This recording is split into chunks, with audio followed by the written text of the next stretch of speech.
আসসালামু আলাইকুম ওরহমতুল্লাহি ওয়াবারাকাতুহ।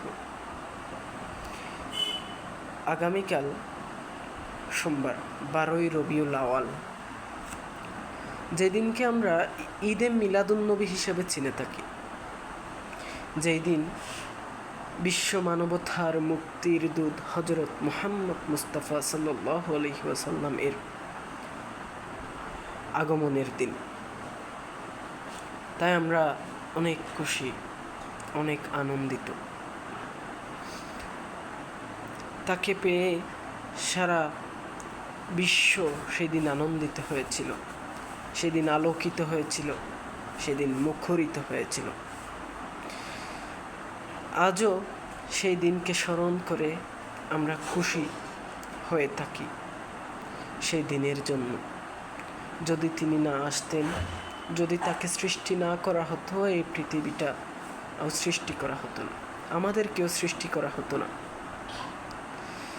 আল্লাহর সর্বশ্রেষ্ঠ সৃষ্টি, আল্লাহর সবচেয়ে সুন্দরতম সৃষ্টি হজরত মুহাম্মদ মুস্তাফা সাল্লাল্লাহু আলাইহি ওয়াসাল্লাম এর আগমনের দিন। অবশ্য এতে আমরাও খুশি। প্রত্যেক মুসলমানের উচিত হজরত মুহাম্মদ মুস্তাফা সাল্লাল্লাহু আলাইহি ওয়াসাল্লাম এর আগমনের জন্য, আগমন এর কারণে খুশি হওয়া। কিন্তু এত বেশি উৎসাহী, এত বেশি আবেগী হওয়া যাবে না যাতে ওনার বিরোধিতা, ওনার বিরুদ্ধে চলে যায়, যেগুলো উনি নিষেধ করেছেন সেই পর্যায়ে না চলে যায়। তাই আমাদের এই ব্যাপারগুলো অনেক কেয়ারফুল, অনেক সচেতন থাকতে হবে, যাতে ওনাকে ভালোবাসতে গিয়ে ওনার বিরোধী হয়ে না যায়। যেমন একদিন হজরত মুহাম্মদ মুস্তাফা সাল্লাল্লাহু আলাইহি ওয়াসাল্লামকে এক সাহাবী জিজ্ঞেস করলেন, ইয়া রাসূলুল্লাহ সাল্লাল্লাহু আলাইহি ওয়াসাল্লাম, আপনি প্রতি সপ্তাহের সোমবারে কেন রোজা রাখেন?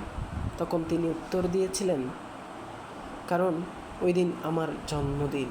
আল্লাহ খুশি হয়ে ওই দিনেই আমাকে পাঠিয়েছেন, তাই আল্লাহর কাছে শুকর গুজারার্থে আমি ওই দিন রোজা রেখে আল্লাহকে খুশি করার চেষ্টা করি। তো যেখানে উনি ওনার জন্মদিন উপলক্ষে রোজা রেখে আল্লাহকে খুশি করতে চাইতেন, আল্লাহকে খুশি করেছেন, আমরা সেই দিকটা অনুসরণ না করে পাকিস্তান থেকে কতগুলো পীর বাবা, জানি না আসলে ওনাদের ব্যাপারে আমি তেমন কিছু জানি না, তারপরেও এসব মণ্ডদেরকে নিয়ে বাংলাদেশে এনে আউলাদে রাসূল নাকি, যাই হোক, ওনাদেরকে এখানে এনে ভণ্ডামি না করে, রাস্তায় রাস্তায় ঢোল দমা না পিটিয়ে, এসব আজে বাজে কাজ না করে মানুষকে এগুলা অশ্লীলতার পর্যায়ে চলে যায়। তাই এগুলো বর্জন করে রাসূল সাল্লাল্লাহু আলাইহি ওয়াসাল্লাম এবং আল্লাহ তাআলা খুশি হয় মতো আমাদের ওনার জন্মদিন উপলক্ষে খুশি হয়ে ঠিক যেমনভাবে রাসূল সাল্লাল্লাহু আলাইহি ওয়াসাল্লাম পালন করেছেন, আমরাও সেই পথটা অনুসরণ করতে চাই। হ্যাঁ, আপনারা বলতে পারেন, ওই দিন কি মিষ্টি খাওয়া জায়েজ নয়? আমরা তো সেই দিন জিলাপি খাই, মিষ্টি খাওয়া সুন্নত। রাসূল সাল্লাল্লাহু আলাইহি ওয়াসাল্লাম মিষ্টি ভালোবাসতেন, তাই আপনারা হয়তো ভুলে গেছেন, শুধু মিষ্টি খাওয়াই সুন্নত না। রাসূল সাল্লাল্লাহু আলাইহি ওয়াসাল্লাম, হ্যাঁ, এদিন একটা ফেসবুকে স্ট্যাটাস দেখেছিলাম, ও মেরি ভাই सिर्फ मिठाई खाना में सुन्नह नहीं है, सुन्ना तो रसूलुल्लाह सल्लल्लाहु अलैहि वसल्लम की दात मुबारक शहीद होने से भी। তো সেখান থেকে আমরা বুঝতে পারি শুধু মিষ্টিকে এই সুন্নত পালন করলে হবে না, খুবই কঠোরভাবে আমাদের কঠোর হয়ে রাসূল সাল্লাল্লাহু আলাইহি ওয়াসাল্লামের সুন্নতগুলোকে মানুষের মাঝে বিলিয়ে দেওয়া, তার আদর্শকে মানুষের সামনে উপস্থাপন করাই আমাদের মেইন এবং মূল উদ্দেশ্য হতে হবে। যেমন কি সেই দিন যদি আমরা মিষ্টিকে বিরিয়ানি বিতরণ না করে ওনার কয়েকটা সুন্নাত, কয়েকটা এমন মৌলিক বিষয় মানুষের সামনে লোকসম্মুখে উপস্থাপন করব, যে বিষয়গুলো দেখে অন্যান্য ধর্মাবলম্বীর মানুষেরা উৎসাহী হবে, ওরা দেখে আমাদের প্রতি আকৃষ্ট হবে। আসলে রাসূল সাল্লাল্লাহু আলাইহি ওয়াসাল্লাম কেমন ছিলেন অন্যদের প্রতি এবং নিজের সম্প্রদায়ের প্রতি।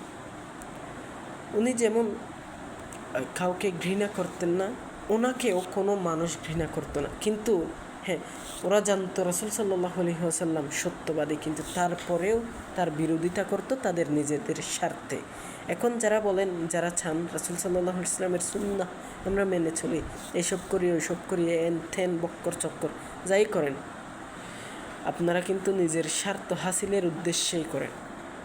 কারণ রাসূল সাল্লাল্লাহু আলাইহি ওয়াসাল্লাম কারো প্রতি ঘৃণা হিংসা বিদ্বেষ ছড়ানোর জন্য পৃথিবীতে আসেননি। তো যারা রাসূল সাল্লাল্লাহু আলাইহি ওয়াসাল্লামের আদর্শে আদর্শিত, যারা বলেন আমরা সুন্নি, আহলে সুন্নি, তারাও ঠিক রাসূল সাল্লাল্লাহু আলাইহি ওয়াসাল্লামের মতো হতে হবে না? তারা তো কই, উনি সোমবার রোজা রাখতেন, কিন্তু ওরা সারা দিন, যারা আহলে সুন্নি বলে, সারাদিন মিষ্টি বিরিয়ানি খায়, এসব খেয়ে মানুষকে দেখায় আমরা মিষ্টি খাই, সুন্নত পালন করি, আর কিছু না। আপনাদের কীভাবে বোঝাবো? যারা সাধারণ মানুষ আছেন তারা নিজেদের স্বার্থ হাসিলের জন্যই করে, আপনারা বুঝেন না। আপনাদেরকে ধোঁকা দিয়ে ওরা যারা মসনদে বসে আছে, ওই যে বাবা ঠাবা দেখেন না, সিজদা দিয়ে মাজারে ওই লাইটিং ফাইটিং, মানে কী বলবেন, উড়াদুরা, এখানে গেলে আপনি বেহুশ, চারিদিক থেকে আগরবাতির ধোঁয়া সেই, আপনি এমন একটা জায়গায় প্রবেশ করছেন মনে হবে যেখান থেকে আপনার বাইর হতে চাইবে না, কিন্তু দম আটকে আসবে অবশ্য। যাক, এগুলো বাদ দিয়ে এখন প্রসঙ্গ হচ্ছে আমরা আমাদের ঈদে মিলাদুন্নবীর দিন করণীয়। আমাদের প্রথমত করণীয় হবে সেই দিনের রাসূল সাল্লাল্লাহু আলাইহি ওয়াসাল্লাম এর উপর বা আল্লাহর উপর, যাতে আল্লাহ আমাদের উপর খুশি হয় আর কি। সেজন্য প্রথমত আমাদের একটা রোজা রাখা উচিত। তারপরে দ্বিতীয়ত সেদিন বেশি বেশি করে, আগামীকাল বেশি বেশি করে দরুদ পাঠ করা আমাদের উচিত। তবে যাতে রাসূল সাল্লাল্লাহু আলাইহি ওয়াসাল্লাম এর বিরুদ্ধে চলে না যায়, এমন এই বিষয়ে আমাদের অতীব জরুরি, খুব তীক্ষ্ণভাবে খেয়াল রাখতে হবে। আমাদের বুঝতে হবে আমাদের আসল সংস্কৃতি কোনটা, আমাদের আসল কাজ কোনটা। আমরা শুধু মিষ্টিকে সুন্নতের প্রমাণ না দিয়ে বরঞ্চ নিজেদেরকে রাসূল সাল্লাল্লাহু আলাইহি ওয়াসাল্লাম এর মতো আঘাতে পতিত হয়ে,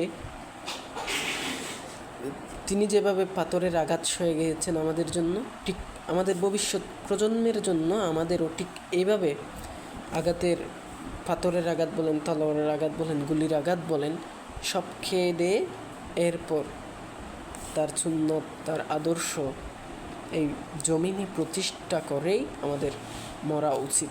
মানে এক কথায় পরিপূর্ণ মুসলিম না হয়ে আমাদের মরা উচিত নয়। সো আজকে এই পর্যন্তই। তবে অনেক প্রশ্ন এখানে থেকে যায়, যার উত্তর এখন সময়ের অভাবে দিতে পারছি না, রাত অনেক গড়িয়ে এসেছে। আসসালামু আলাইকুম।